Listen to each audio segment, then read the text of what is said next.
안녕하십니까. 거꾸로 투자하는 쇼킹 부동산입니다. 운명의 8월이 오고 있습니다. 8월 이후 대한민국 부동산 시장은 대변화를 겪게 됩니다. 세입자한테는 큰 걱정거리이고요, 몇몇 갭 투자한테는 공포의 시작이라는 부분이죠. 영상 전에 구독 부탁드립니다. 오늘 내용 정말로 중요합니다. 임대차 3법이 도입된 지 2년이 다 되어 갑니다. 이 계약갱신 청구권과 전월세 상한제가 2020년 7월 30일 국회 통과됐고, 그 다음날 국무회의 통과되면서 바로 시행이 됐죠. 핵심은 2년 전세 만기 세입자가 2년 계약 연장을 요구할 수 있는 거예요. 증액 범위 5% 이내에서요. 이 계약갱신 청구권을 사용한 세입자가 많았을까요?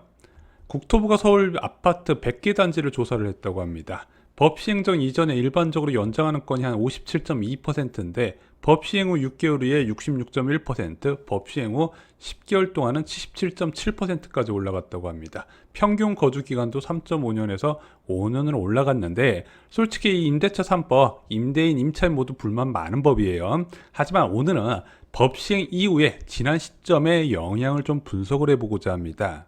자, 임대차 3법 시행 2년이 지나면 무슨 문제가 발생을 할까요?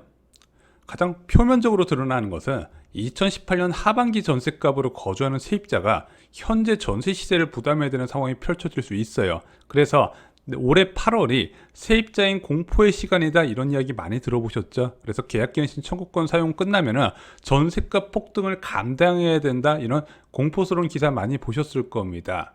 실제 2018년 시세와 현재는 얼마나 다른지 보겠습니다. 자, 리센츠 아파트 전용 84제곱미터 2018년 11월에 전세 가격이 8억 5천만 원이었습니다. 자, 그런데 현재 전세 시세 12억 정도 하죠. 그러면은 이번에 만기되면 세입자는 3억 5천만 원 정도 증액을 부담해야 됩니다. 자, 이 사람이 이 8억 5천을 현금을 다 갖고 들어갔으면 상관없는데 전세자금 대출 포함해서 들어간 사람이면 추가로 전세자금 대출을 더 받아야 되네. 굉장히 부담스러운 상황이 펼쳐질 수 있겠죠. 또는 집주인이 이렇게 늘어난 보증금 부담을 월세로 달라고도 할 수 있는 부분이에요.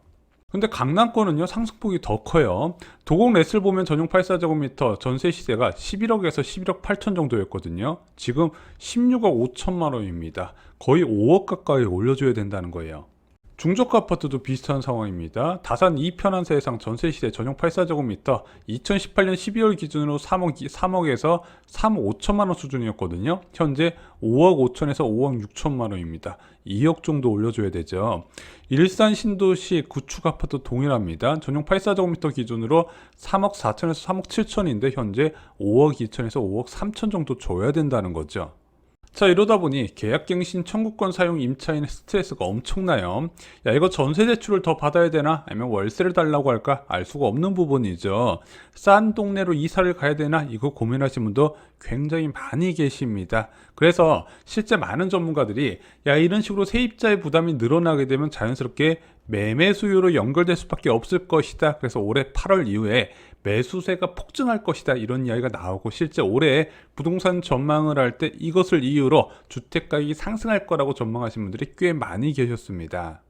반면에 임대 입장에선 좋은 기회예요. 4년치 오른 전셋값을 한 번에 받을 수 있는 절호의 기회라는 거죠. 특히 몇몇 투자자들은요, 이번에 전셋값 올리면 투자 원금 다 회수하는 사람도 꽤 있을 거예요. 게다가 이번에 5월 11일부터 다주택자 양도세 중과 배제가 되잖아요. 그러면은 이거 얼른 팔아야 될 때, 물론 세입자 만기되는 시점에 팔면 가장 좋겠지만 지금 수요가 워낙 적어서 그게 마음대로 잘 안 되거든요. 그 정해진 시간 내에 팔기가.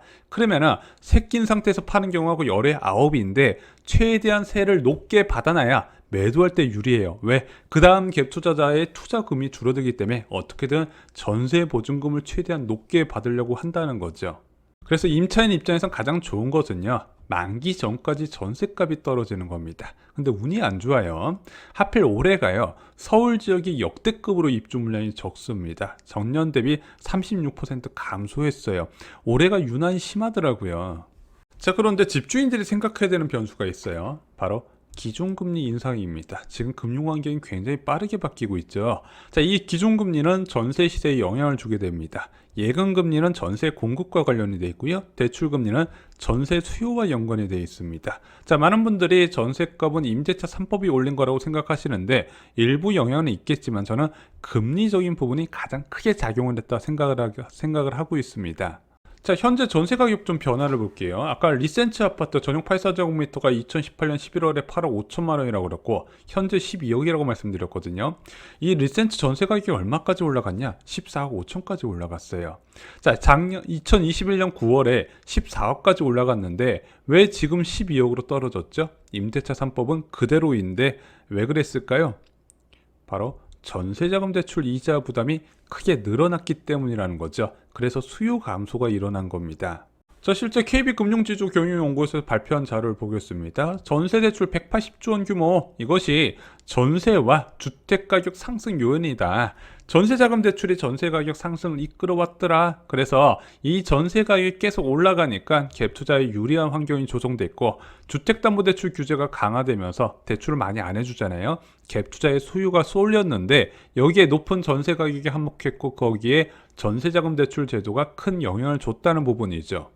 실제 2020년 하반기 전세대출 금리는 1% 후반 수준이었습니다. 자, 5억 대출금 이자가 83만 원밖에 안 됐어요. 그래서 원래는 저기 경기도 외곽에 소형 아파트나 빌라 들어간 사람이 5억 대출 풀로 받아서 신축 아파트 중형 면적의 전세 구하는 게 가능해졌다는 겁니다. 당연히 아파트 전세 수요가 폭증할 수밖에 없어요. 근데 현재 전세자금 대출 금리가 3.2에서 3.8%죠.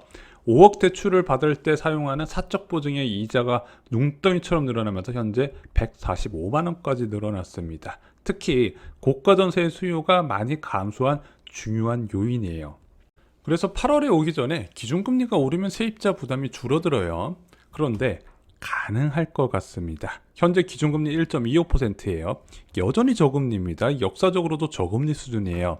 전세 시장의 공급을 부족시킬 부분입니다. 그래서 왜냐면은 집주인이 2년마다 자금을 확보해서 이것을 어떻게 활용할까 고민하는데 예금 이자가 낮으면 그냥 월세나 반전세로 돌면서 전세 매물 감소를 부르기 때문입니다. 자, 그런데 1.25% 오래 가지 않을 거예요. 자, 4월 14일 날 열리는 금통위에서 금리가 올라갈 가능성이 있습니다. 그리고 7월 달에도 추가 인상 가능성이 높아요. 그러면은 8월 전에 기준금리가 1.75%까지 될 것이고 이것은 전세시장 변화를 뚜렷하게 일으킬 수 있다는 부분이죠. 자, 왜 이렇게 금리를 자주 올리나요? 4% 수준의 물가 불안 때문입니다. 오늘도 국채시장이 또다시 충격을 받아버렸어요. 3년물 국채금리가 8년 4개월 만에 3%를 돌파했다고 합니다. 지금 금융시장이 굉장히 빠르게 변하고 있죠. 이게 전세 가격 하락 요인이 될 수 있다는 겁니다. 자, 그리고 8월에 과연 세입자들의 폭풍 매수세가 이어질까? 그것도 한번 생각해 볼 필요가 있어요. 그렇지 않을 가능성이 크다는 겁니다. 아까 말씀드렸던 기준금리 인상에 따른 전세값 하향 안정될 가능성 부분, 게다가 내년에 입주 물량이 증가되죠. 그래서 기준금리가 높은 상태에서 입주 물량이 증가하면 굉장히 위험하다 말씀드렸습니다. 저희가 다음 영상에서 좀 쉽게 설명을 드릴게요. 두 번째는 대출금리 상승으로 매매 수요가 제한이 됩니다. 매매 시장에서도요, 대출금리는 수요와 연관이 됩니다. 지금 사람들이 왜 대출 안 받죠? 지금 금리도 높은데 앞으로 더 높아질까봐. 그런데 8월 달에 갑자기 전세금 높다고 갑자기 집을 사겠습니까? 그렇지 않을 수 있다는 거죠. 마지막으로 대체 수단이 있다는 겁니다. 하반기에 사전 청약만 무려 4만 호가 몰려 있다는 거죠. 분양가 상한제가 적용돼서 4억대, 5억대에 동시에 쏟아지게 됩니다. 당연히 이쪽에서 기회를 본다는 거죠. 자, 그런데 오히려 걱정해야 되는 사람들은 따로 있습니다. 자, 앞으로 전세 가격이 하락 가능성이 있다 말씀드렸어요. 자, 그러면은 세입자 부담은 줄어드는데 진짜 공포를 느껴야 되는 사람은 따로 있다는 거죠. 바로 전세값이 가장 높았던 시기의 세입자 만기도 동시에 온다는 거죠. 14억 5천에 거래했는데 만기 시점에 봤더니 전세 가격이 10억에서 11억 정도 안에 내가 3억에서 4억 정도 토해놔야 되네. 2년 전 전세 시세보다 하락할 때가 가장 투자자들이 무서워하는 상황이라고 말씀드렸죠. 그것이 오히려 8월부터 펼쳐질 가능성이 있다는 겁니다. 수도권 지역의 기존 주택을 매수하려고 대기하시는 분들께 저희가 다음 영상에서 진짜 중요한 정보를 말씀드리겠습니다. 앞으로 4번의 기회가 옵니다. 하락 지역까지 저희가 직접 찍어드리겠습니다. 주택가격 하락 위험에도 주변 시세에 비해 60% 전후에서 공급되는 분양가 상한제 주택은 적극 넣으라고 말씀드렸습니다. 저희가 블로그 자료실을 운영하고 있거든요. 여기에 저희가 여러분들이 넣을 만한 가치가 있는 곳, 주택가격 하락 가능성에도 견딜 수 있는 곳 중심으로 분양 공고를 업로드 해드리고 있습니다. 이후 추가하셔서 정보 받아가시기 바랍니다. 이상으로 영상 마치겠습니다. 좋아요, 구독, 공유 꼭 부탁드립니다. 감사합니다.